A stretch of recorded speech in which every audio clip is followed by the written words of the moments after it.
Hi, we are talking today. We're going to skip lesson 12 because it's basically just a review of what you've already learned, and we're going to move on to lesson 13, implicit differentiation. Well, what is implicit differentiation? Implicit differentiation is finding the derivative of x the derivative of y, with respect to x, or finding dy over dx. You've already been doing this actually. The difference with implicit differentiation is that we're going to have more complicated functions. So I'm just going to go through a lot of examples. This video is going to be a little longer than usual. If you feel like you understand it after a few examples, you certainly don't have to finish watching, but I am going to do about maybe 8 examples so that you can kind of see this in action. So here we're finding dy over dx for x squared minus y squared equals 16 at negative 5, 3. Usually, if we were going to find a derivative, we would actually have to solve for y first and then find our derivative. But with implicit differentiation, you don't have to do that. You can actually just take the derivative of each variable and kind of proceed as usual. So I'm going to do that now. We have x squared minus y squared equals 16. First, I'm going to take the derivative of x squared. That's equal to 2x. And because I'm finding this derivative with respect to x, I could, and I'm going to show you the long way here, I'm going to multiply by dx over dx. Okay? So I found the derivative of my first term. Minus the derivative of my second term is 2y times dy over dx, because I'm finding this with respect to x, right, is equal to 0. So now you can see actually that dx over dx is equal to 1. So I'm going to rewrite this again as 2x minus 2y times dy over dx is equal to 0. This is the exact same information. Now, the thing that we want to do when we're finding our derivative, the derivative of y with respect to x, we're trying to isolate the derivative, that dy over dx. So I subtract 2y from both sides, or 2x, So I get negative 2y times dy over dx is equal to negative 2x. Then I have dy over dx is equal to negative 2x over negative 2y is just going to be x over y. That's the actual derivative. Now, we were actually asked to find this at negative 5, 3, so we're going to do that now. Well, dy over dx at negative 5, 3 is equal to negative 5 over 3. And this is it. This is our derivative. We found our final answer. So again, I think that this is going to become easier as you go through it. I'm just going to do quite a lot of examples so you can see it in action, and hopefully that will help it make sense. So let's do another one. We want to find dy over dx for xy plus y is equal to 8 at 3, 2. Well, first I need to find my derivative. So I've got xy plus y is equal to 8. Looks like I'm going to have to use the product rule here. So I have the first x times the derivative of the second. The derivative of y is going to be dy over dx plus the second y times the derivative of the first is just going to be 1. And sometimes I like to put all this in a bracket so I can see what I did here.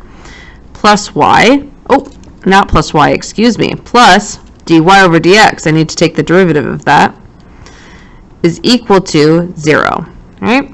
So now I'm going to move that y. So I have x dy dx plus dy dx is equal to negative y. And you should factor out a dy dx. So you're left with x plus 1 equal to negative y. So finally, dy, hopefully you can see this right now, dy over dx is equal to negative y over x plus 1. And that's our derivative. That's the general derivative, but we were asked to find this at 3, 2. So dy over dx at the point 3, 2 is equal to negative 2 over 3 plus 1, which is negative 2 over 4, which is a negative 1/2. That's our final answer. Hopefully that made sense and was pretty clear. I'm going to do some more complicated examples as we go on here, so you can kind of see what's going on. So let's do another. We're asked to differentiate x plus 3xy minus 2y squared is equal to 2. Well, the derivative of x is just going to be 1, right? It's actually going to be dx over dx, but we know that that's equal to 1. Plus, I am going to have to use some product rule here.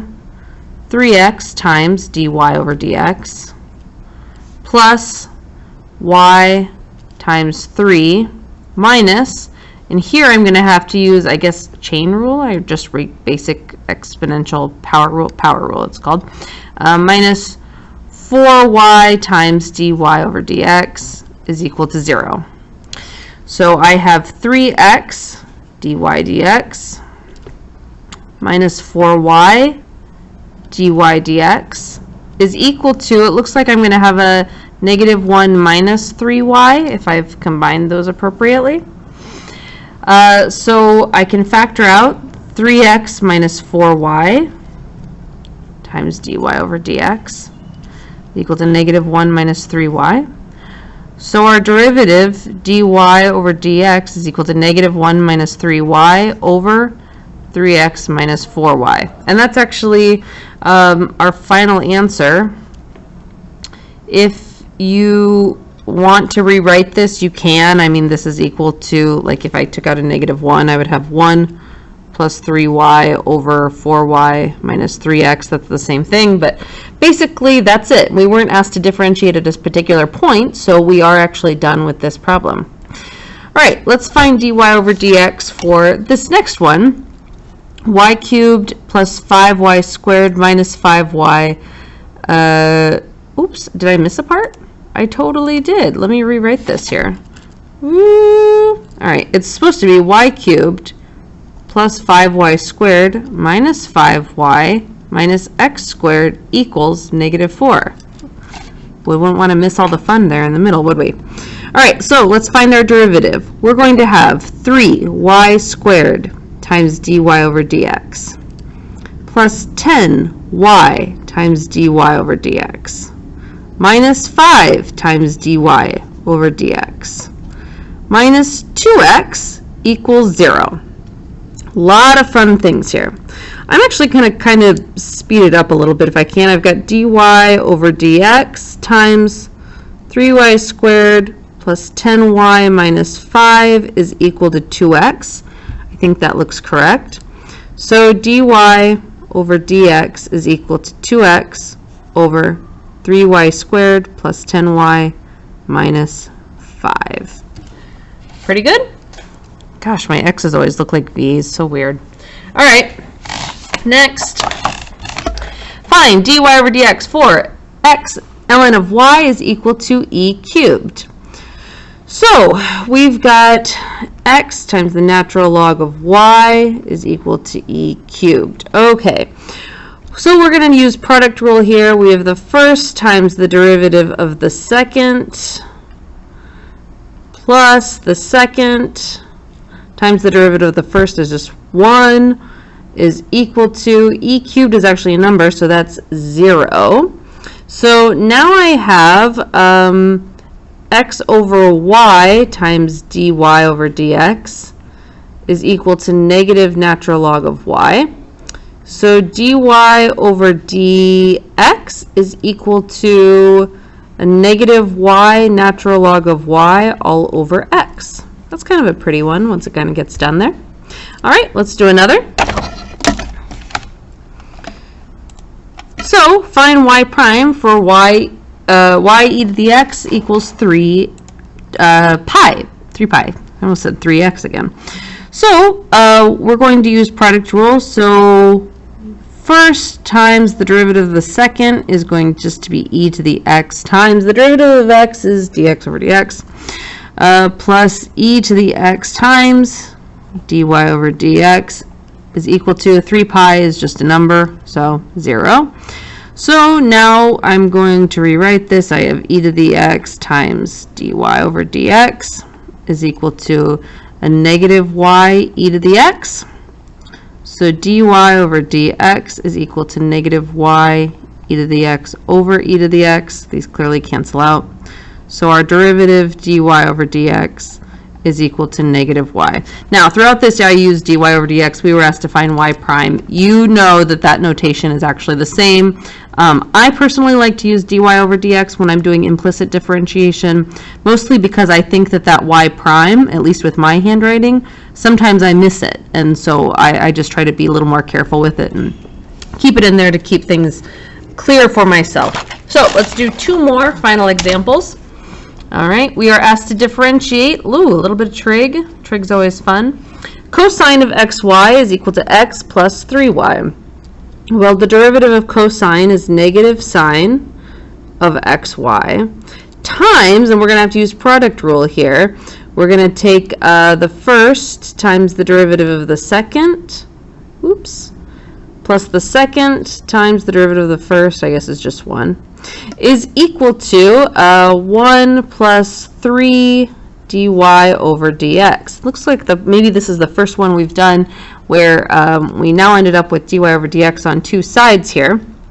So, oh, this is getting really ugly, but I'm going to do it anyway. So we have negative x sine of xy minus y sine of xy is equal to 1 plus 3.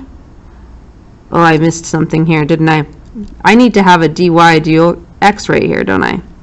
Plus 3 dy over dx. Okay.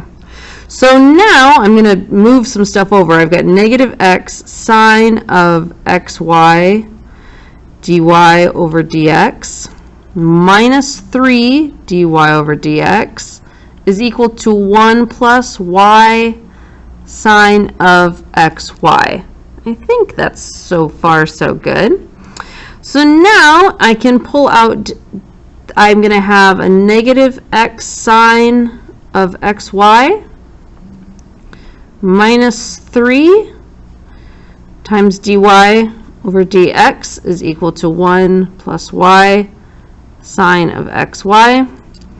So dy over dx is equal to 1 plus y sine of xy divided by a negative x sine of xy minus 3. And I guess if you wanted to, you could have rearranged stuff here, but that's basically correct. All right, let's do a final one here. We want to differentiate the natural log of xy is equal to the tangent inverse of x. Oh, some of that inverse stuff. It's so much fun. So the natural log, I'm going to rewrite this as the natural log of x plus the natural log of y is equal to tangent inverse of x. That's going to make life a little bit easier for us. So natural log of x, the derivative of that's 1 over x, plus where the derivative of natural log of y is 1 over y times dy over dx is equal to the derivative of tangent inverse of x is 1 over 1 plus x squared. So now I have 1 over y times dy over dx is equal to 1 over 1 plus x squared minus 1 over x. So dy over dx is equal to y times, oh, I guess I could 1 plus x squared minus 1 over x. I don't really feel like finding a common denominator, but I guess I could, right? So I've got y times x minus 1 minus x squared over x times 1 plus x squared, right? Yes, something like that. And you could keep simplifying if you wanted to, but basically that's it. Okay, one final thing. For those of you who've watched to the end of the video, you get a special surprise. I'm going to tell you right now that the name of my childhood dog was Cracker Jacks. It's a type of American like popcorn, caramel corn candy thing. So that's the name of my childhood dog. This could be a bonus question on your assessment, depending on how I'm feeling that day. And that's it. I'm going to erase that right now. It will not be in your notes. Hopefully you remembered. Hopefully you had a great day and that you understand implicit differentiation pretty well. And I look forward to seeing you in class. Bye!